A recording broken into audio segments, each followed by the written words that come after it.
resurrection, January 6th is celebrated as Epiphany. Epiphany is the climax of the Advent/Christmas season and the 12 days of Christmas, which is usually counted from the evening of December 25th until the morning of January 6th, which is the 12th day. The season of Christmas begins with the first Sunday of Advent, marked by expectation and anticipation, and concludes with Epiphany, which looks ahead to the mission of the church to the world in light of the Nativity. The term Epiphany means to show or to make known or to reveal. In Western Church, it remembers the coming of the wise men bringing gifts to visit the Christ child, who so by doing revealed Jesus to the world as Lord and King.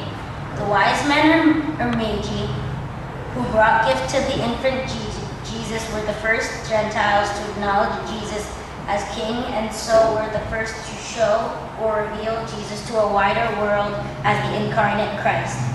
This act of worship by the magi, which corresponded to Simon's blessing that this child Jesus would be a light for a revelation to the Gentiles, was one of the first indications that Jesus came for all people of all nations, of all races, and that the work of God in the world would not be limited to one or few. The children of Holy Nativity will present to you the story of the three kings. Please listen carefully as they take you back to the first visit, the showing of Jesus as the Savior of all people. Please join us in What Star Is This, page 124.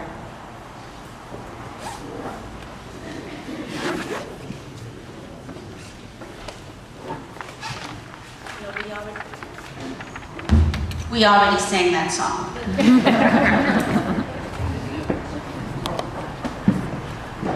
Hello, my name is Matthew, or you can call me Levi if you like. That's my Hebrew name. I answer to both. It looks as if I'm in the middle of literacy hour, doesn't it? Well, you're right. I'm actually writing a book. Only at the time of Jesus, we wrote scrolls. Look, here's the first chapter. It lists the names of all of Jesus' family, right back to Adam. That took me ages to do.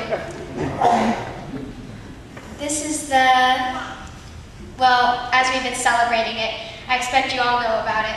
I wrote it down so people like you would come to know about Jesus. Jesus, what a name. It means Savior, you know. And my book is about him. I got the details from all sorts of people who knew Jesus. People who were family and friends, we call them Christians now, by the way, as well as people who just saw what was going on, like the guard at Herod's palace.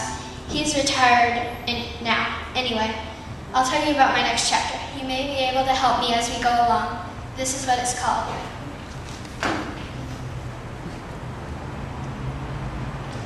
Herod was king at the time, and proud of it.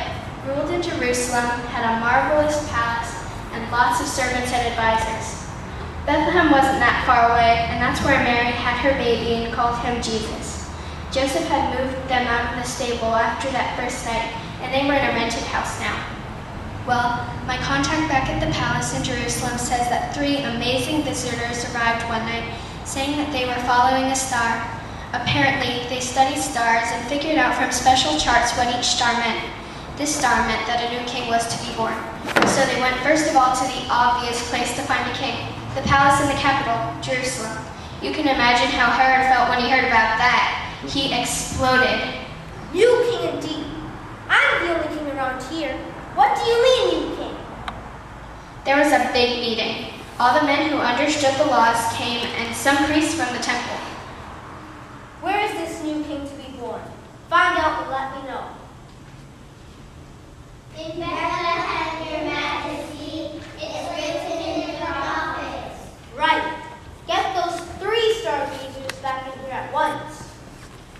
As soon as the stargazers arrived, King Herod asked them what time the star had first appeared. Then he had an idea. You go to Bethlehem, find this king, then come back and tell me where he is, so I can go and worship him too.